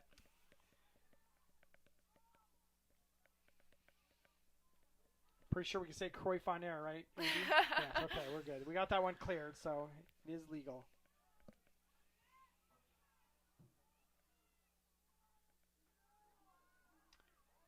Hoover's got a couple connected passes here, trying to make something happen here. One of their players goes down with a little bit of an embellishment there, trying to get a call. Would have been a good opportunity for them to get a call because it would have been right outside of the box. What a great opportunity for them to set up a set piece. But that ball ends up going out the backside of the pitch. Absolutely, and if I'm the players out here, the ref's calling pretty much anything. So I'd be trying to get as many calls as possible with how much he's calling out here. Definitely going to be some gamesmanship, especially the 1-0 lead here. I mean, this could still go any way. Absolutely. Even though we feel like the Jags have had a lot of possession and been in control, it's still just a 1-0 lead here. Any mistake could cost a goal here, and then all of a sudden it's back and we're a tied game again. Just earned another corner kick for the Jaguars. Ty Duax looks like he's going over to take this one. That was worked by Jesus Gonzalez on the far side, I believe, that earned that corner kick.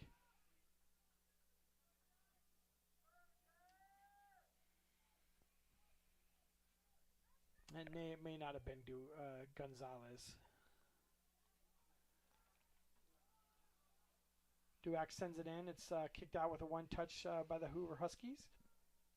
Jags send it out of bounds. Huskies throwing on the far side.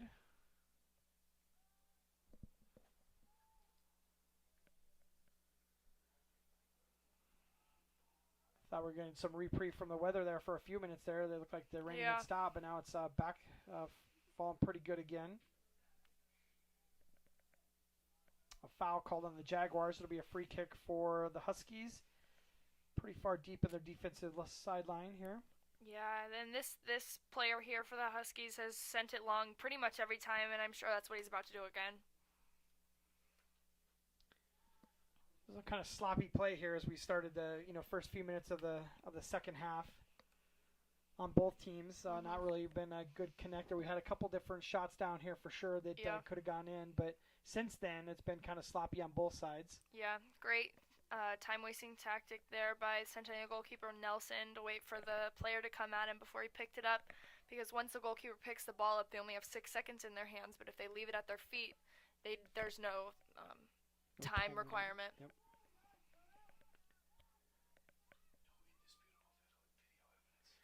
We just got back on the review. No indisputable video evidence on that goal attempt across the line. So VR has spoken and no goal. Oh my gosh! Schwabe goes down hard, but the referee saying get back up. He didn't think it was a foul here, but Ishbami's still on the ground. Hoover's taking this to their advantage. They follow the ball out. It'll be a goal kick for the Jaguars.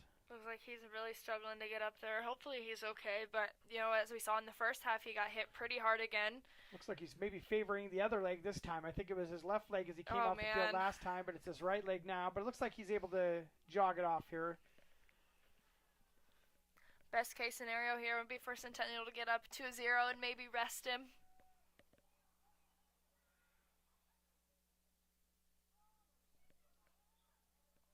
A handball by the Jaguars will lead to a free kick for the Hoover Huskies. They're hustling to get in position to take this quick. This could be a good chance here for the Huskies.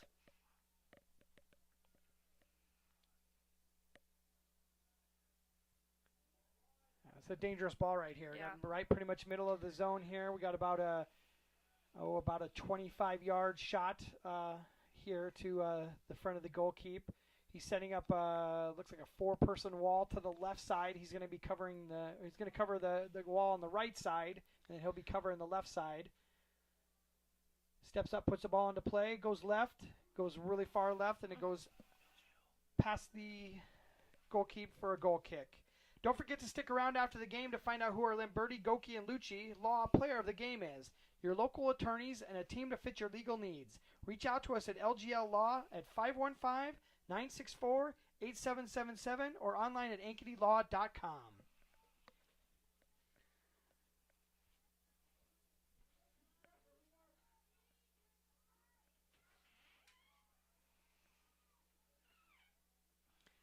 I think if I was a Huxley out there, I'd starting to be gaining a little bit of confidence here, just with that 1-0 score and not giving up any more goals. That we've got an opportunity here, and I know that this team is hungry to get to the playoffs too. From some of the media coverage that we've seen of them, they're really pulling for each other, and family's very strong value for them as they start to make this playoff run for the team this postseason. Yeah, absolutely. And if I'm the Huskies here, I'd try to go into a formation that's more of an attacking formation, because you're already down 1-0, and at the end of the day, it doesn't really matter how many goals you give up. It just matters that you lost. So it's okay to take risks here now since you're already down.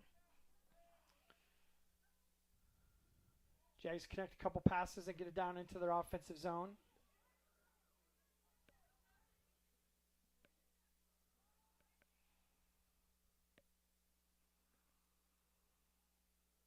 Heckenlabel gets around his defender and is getting down to the end line. He's going to get a nice cross into Ishbami. Defender right there thwarts that opportunity. I don't know if that one was a foul again. It looked like both players were equally partaking in that. So they call that a Rashidi? Yeah. Oh my gosh. That's what. If anything, I thought it might be something against the Hoover Husky defender, but. Because Ishbami came in there, put his hands up, and showed that he wasn't going to be pushing or anything. I don't think there was any. Didn't look like there was any kicks from him at the ball at all. It looked like he was just holding his position. Yeah. Yeah. If I'm a player, I'm starting to get really frustrated and just want to play the game here. good work from Duax. Draws the foul for the Jaguars. Number 10 from the Huskies, Ben Masungo, trying to get away of the free kick there to delay things. It does delay it for a second. He was called for the foul on that play as well.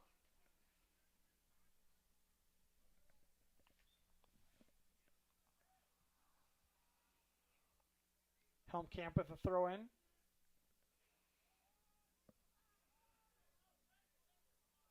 Ball goes over the top, touched by the Huskies here. Great defense. Sliding tackle. Nice job by Clayson Cox. Just slid out there, kind of with a back heel, kind of just hooked that ball as it went off the foot of the Husky forward, and is able to control that ball and really avert some danger that was coming at the goalkeeper for the Jaguars. Absolutely, and I think if he hadn't have done that, it could have been a breakaway, and it would have been very, very dangerous for the Centennial Jaguars here.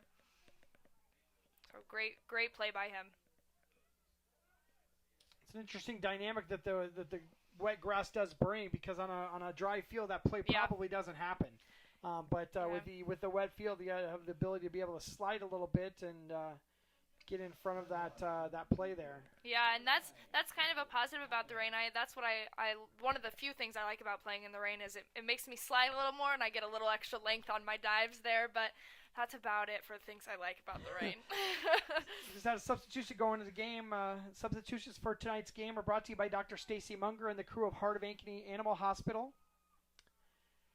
Another ticky-tack foul called on the Jaguars there. It'll be a Huskies free kick just right at midfield. I want to call out one of our postseason sponsors, Kristen Geiger. Your Realtor for Life is one of the sponsors for the postseason. We appreciate her being involved. Huskies taking it pretty far down. Good defense by the Jaguars. It may be a corner kick for the Huskies. I believe it is a corner kick. But we do have a player down, and the referee's going there to get involved in the situation. It looks like he's scolding one of the Jaguars, and then points to the corner. So it looks like it'll be a corner kick for the Hoover Huskies. Once again, we're in a dangerous spot here, which is this 1-0 lead for the Jaguars. We need to get this one clear and get another goal in there. Yeah, and this could be an important opportunity to capitalize on for the Huskies. This could be their best opportunity yet tonight. A left-footed send in by the Huskies. Bouncing around, cleared by the Jaguars. Second touch goes back to Hoover. Hoover takes a shot, and it's off to the left and too high. It'll be a goal kick for the Jaguars. I do have to say tonight that I feel like the Centennial Jaguars have done a really good job of dealing with the stoppage and the soft fouls tonight. You know, it's really important. You can't control what the refs do, so it's important to play as well as you can to not let that affect the game. And I think they're doing a great job of that.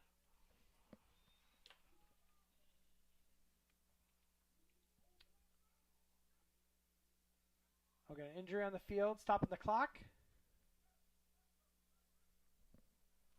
Looks like we got the ref calling the coaches over. I don't know what's going on here. I'm going to open up the window here. Yeah, see if we can hear. So the referee calling over both coaches. Allie, what do you think's happened in a situation like this? In your experience, what is the referee probably saying? I think he's trying to tell the coaches to keep the players from slide tackling, as well as keep the coaches from arguing the calls. But I feel like the slide tackles tonight have not been dangerous. That's what you do on a wet field, and I feel like maybe he's exercising caution where maybe there doesn't need to be some exercise. So I guess we'll see what happens here, but yeah. He's definitely giving everybody a stink eye. He's gave both coaches a good talking to, and I think I heard him say, "I'm just doing my job. I'm trying to do my job out here." And trying to prevent things from getting a little bit chippy here. Good opportunity there from East, but another great defending. I think this refereeing is also a product of just being in the postseason play. As you advance, you start to get refs that are stricter and don't want to have calls that affect the game and that are fair for both sides. Hoover with a couple touches there. They're getting into dangerous spots.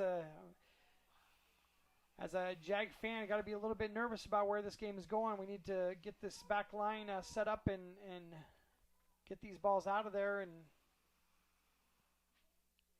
yeah, absolutely. I think the longer that Hoover maintains the possession of this ball, the more confidence they gain, and as we see, they're taking more and more chances. So I think Centennial here needs to gain possession and keep possession, as well as possibly putting another goal away to kind of halt the momentum of East and knock their spirits down a little bit.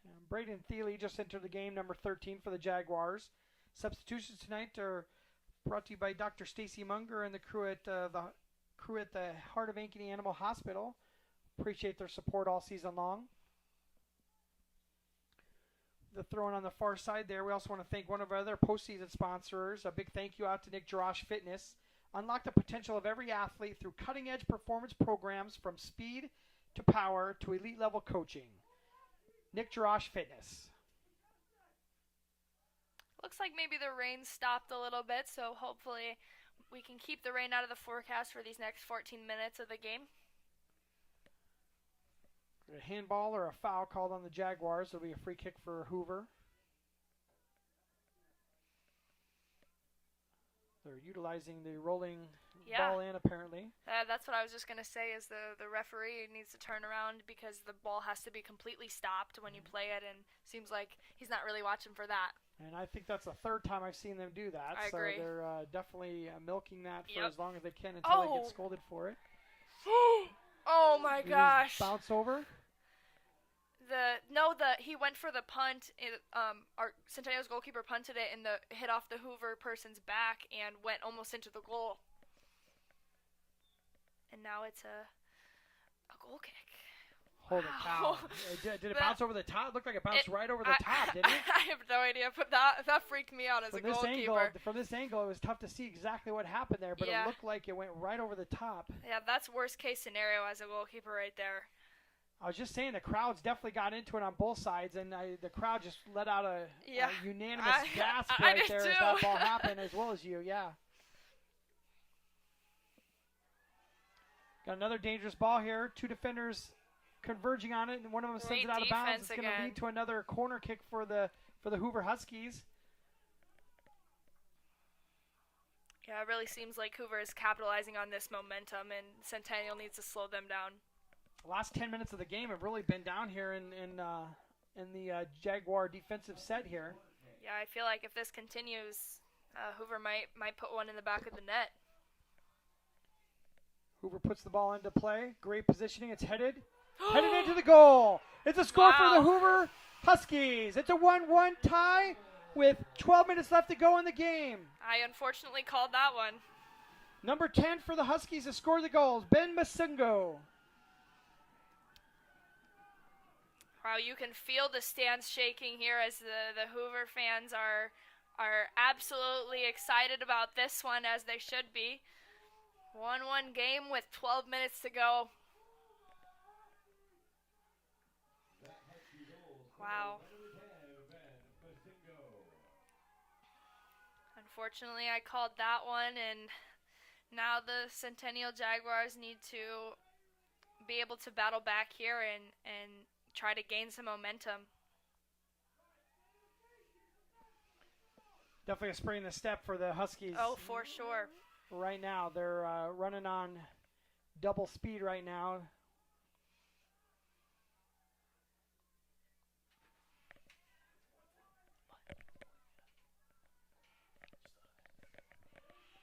Ball, nice play in. Single touch, he's going to slide that ball in. It's a goal! Score! 2-1 for the Jaguars. They answer immediately with the second goal of the game. I'm trying to see who scored that ball. It's a rain-soaked window here. We're trying to figure out who scored that one. Was it Rashidi? No, it was not Rashidi.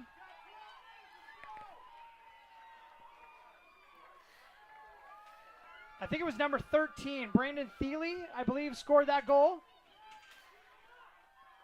Wow, Centennial answered right after, that goal was scored, right after we talked about the momentum needing to be built up, and impressive response by Centennial here. I'm standing up in the press box now.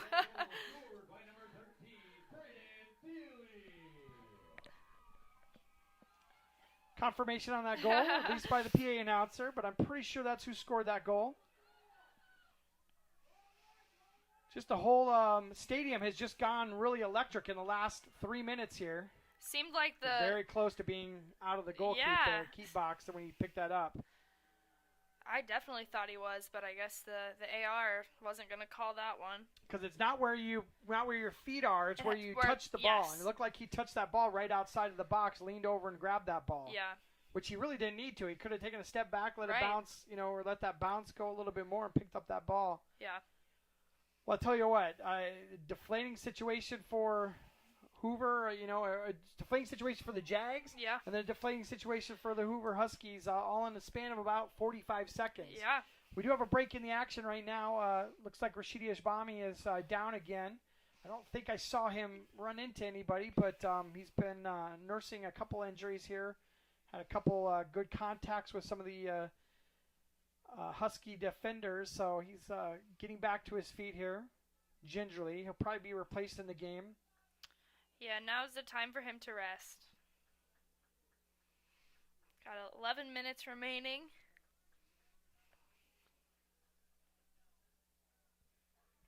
Gosh, we just gone from a pretty evenly played second half here in the first, 10 minutes of the game, and this in the last minute we've just exploded, and really Hoover's really put some pressure on in the last probably 5 minutes of the second half, and got that first goal, and then Centennial was able to answer right back and get the second goal. Yeah, they spent the whole second half building up that.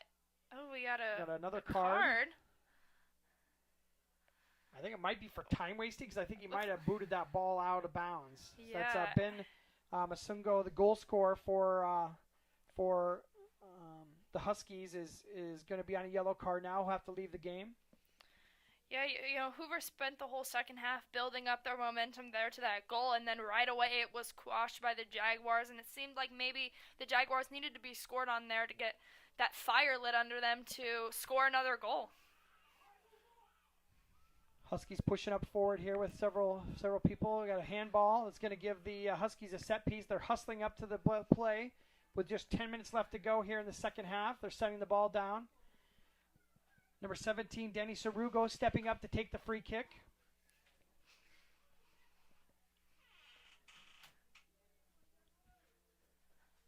It's been an exciting 5 minutes here at the Centennial pitch. Hopefully they can get this one cleared out. Got a two-person wall set up right at 10 yards. Hoover sends it in. Not a very good ball in. It is completed, or it is captured by the Huskies there for some possession. The Jaguars watch it roll out of bounds. It'll be a Jaguar throw in.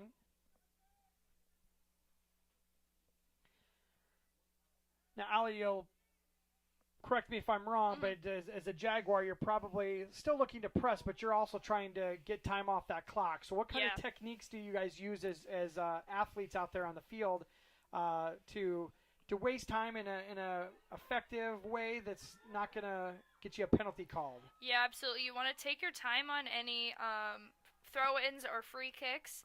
Allow your team to breathe a little bit. You want to possess as much as possible. And as it starts to get down under a minute, some teams will take the ball down to the corner and just kind of hold it there and try to get a corner kick or a foul. Hoover sends the ball across in a good position. One touch from one of the Ankeny defenders sends that ball back out. Heckenlabel gets a touch, and he's kind of got a one-on-three situation here. So this would be one of the situations where he could take it over to that corner and just create some possession or take it back to one of the other offensive players.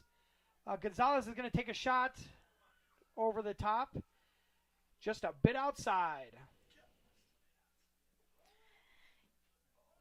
Yeah, if I'm Hoover here, I want to be taking this goal kick as quickly as possible, and it seems like they're kind of, taking their time a little bit, and with 8 minutes remaining, you're down a goal, and if you want to win, you want to try to get 2 goals here, and maybe taking your time isn't the best strategy. So kind of got opposing techniques and tactics here for both teams. So you'll have one team that'll should be in a hurry up, and one team will be in to slow it down as much as they can. Absolutely. So possession is going to be the name of the game for the Jaguars as we move towards the end of the game. 100%.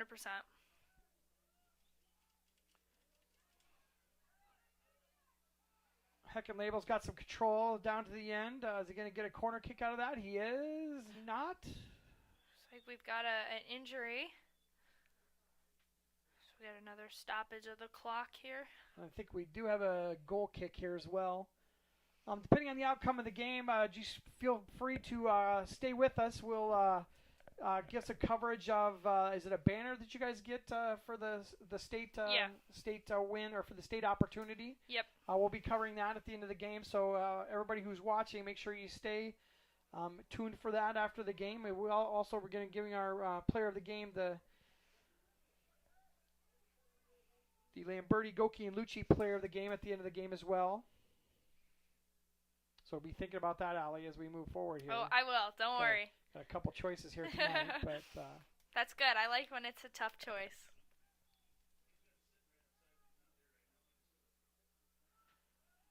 Huskies put the ball back into play.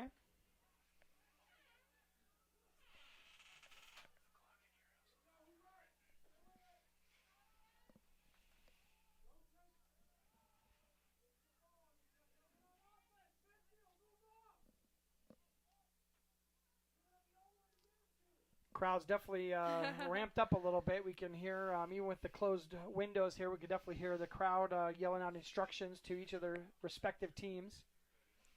Yeah, and after both of these goals, you could feel the stands shaking with the excitement and just the cheers of those two goals there. Just watch an umbrella blow away in the stands.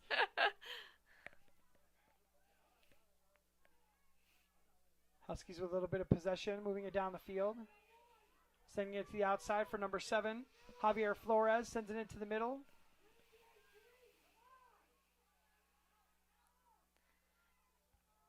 Heckin Label with some control, loses the ball. Centennial defense is really hunkering down and trying to clear anything out that they can.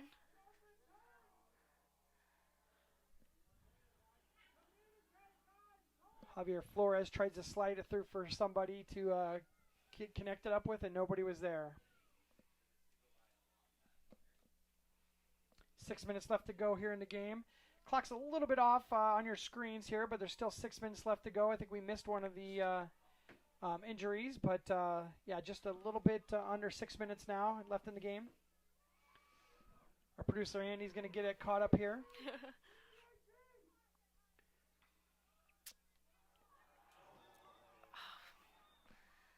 Jaguars let the ball run out the backside of the pitch, and the Hoover Huskies are given a corner set piece, a dangerous set piece with about 5:30 left to go here in the game. 2-1 lead for the Jaguars. A couple substitutions coming in.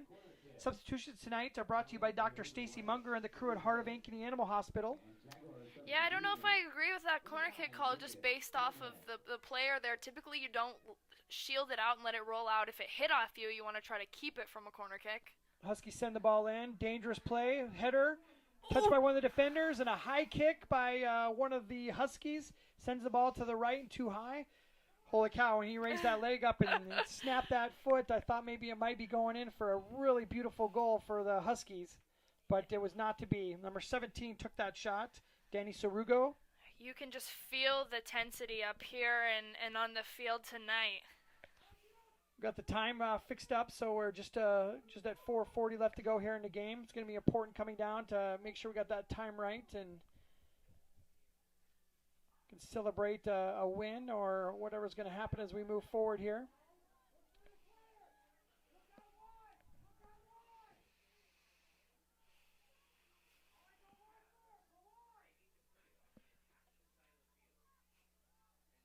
Got a fan right in front of us that's just barking out instructions to the Huskies, trying to implore them down the field and get to the open players.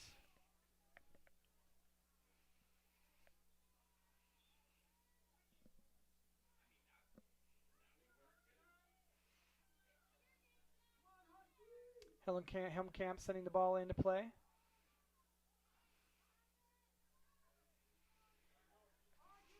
Oh, great defense, Nice great slide tackle. Helmkamp with a nutmeg on his offensive player. A foul called on the Jaguars again. Questionable call there again leads to a free kick for Hoover. Number 17, Danny Sarugo will be putting the ball into play. This kind of reminds me of those first few minutes right before they scored the goal in the first goal. Ball sent in, nice ball, headed up. Ball goes out the back of the pitch. Goal kick for the Jaguars. Got a tying shoe. Conveniently, there's a shoe tying episode happening on the field right now. That's a smart one, too, because they can't yell at you for it. Because if you got to tie your shoe, you got to tie your shoe. But conveniently timed, that's for sure. I think we might be referees coming over to the sideline here. I thought he was maybe going to... I think he wants the clock stopped. He wanted the clock stopped.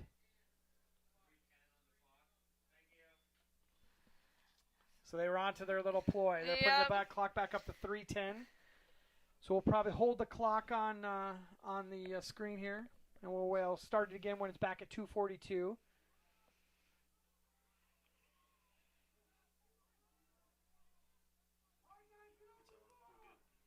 You guys, clock's back on time again.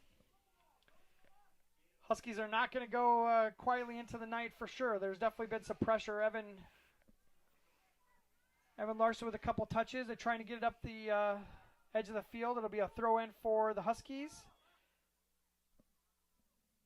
Huskies are getting frustrated and yelling at some of the ball kids out there. Kind of yelling at everybody. I think they're yelling at the referee there, yelling at the ball kids. But I get it. It's a do or die. You know, you lose this game, you're at home for the rest of the year. And these guys have a really gritty team. It played well here. The away team coming in. It's been a great game. Absolutely. This has been an awesome game to watch up here.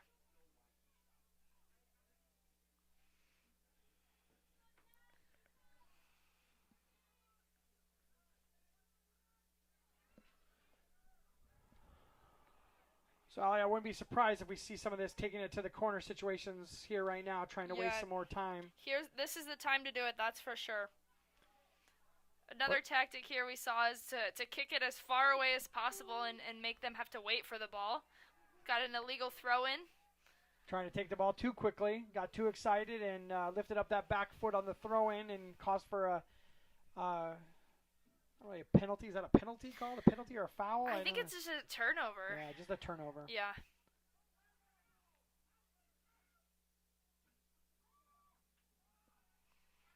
Hoover just trying to force it forward at any possible chance they get. Referees. Oh. Kellen Welsh with some good defending there. Send the ball through. Not a good clear at all. Oh, tried to go for the bicycle. And then a foul called on Helmkamp. I don't know what you call there. He just threw himself up into the air. What are they calling on? I think it might be a high kick because he went for the bicycle kick. Interesting. But it definitely looked like it was going to be against the Jaguars. Yeah, free kick for the Jaguars because of the high kick. I know.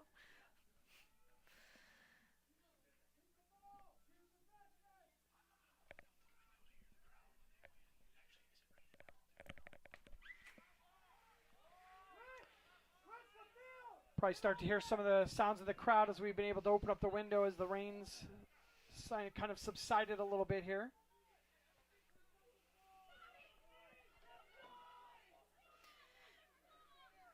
Free kick for Larson. It's going to be taken by Clayson Cox. He's singing as deep as he can. It's going down to Duax. Duax is going to try to take it down to that corner, but he can't corral it, so it goes out the back of about the pitch. 8, 7, 6.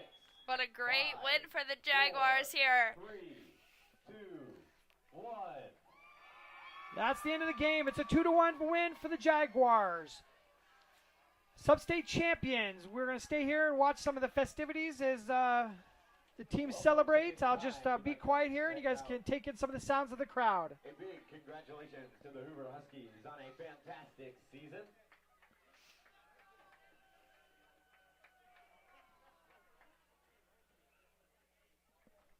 Sal, you've been in this spot before. Is it a relief, or are you just excited, or? Yeah, I mean, any opportunity to go to state is awesome, and you're real excited, and you just want to celebrate with your team in this moment and rest up and prepare for the state tournament. Just want to commend the Hoover Huskies. They came in as the away team, and just a real gritty performance here. You can see some of the emotions for the team. We've got some people laying on the field and trying to console each other on the end of their season. Had a great season with a 16-4 record coming into this game. It's a tough one to swallow whenever you lose a game like this. Absolutely, and couldn't have asked for a better game to watch up here, and great battle by both teams tonight. I think even going into the state tournament, this should be a good opportunity for them to be able to get a real tough opponent and be prepared, a little bit more prepared for the state tournament. So we'll be back in a few minutes. We'll hear a couple words from our sponsors. Jaguar postseason soccer on Centennial Digital is driven by Freedom Tire and brought to you by these generous local businesses: Nick Jarash Fitness, Kristen Geiger with Remax Precision, Wilson Toyota, Weichert Realtors, the 515 Agency, Gershman Mortgage, Lane Family Wealth Management, Sinorama Ankeny, Wendy Thompson, an affiliate of Humble Travel, Springer Floor Care, Sonny's Pizza Bistro, Lamberti Goki Lucci Law, Hearts of Ankeny Animal Hospital, Cabaret Sports Bar and Grill, the Iowa Rush Soccer Club, Ted Sandine Photography, the Ankeny Real Estate Group, U.S. Cellular, Made in the Shade, Wheeze Tees, the Edward Jones Office of Kent Patterson, and Lincoln Savings Bank, member FDIC.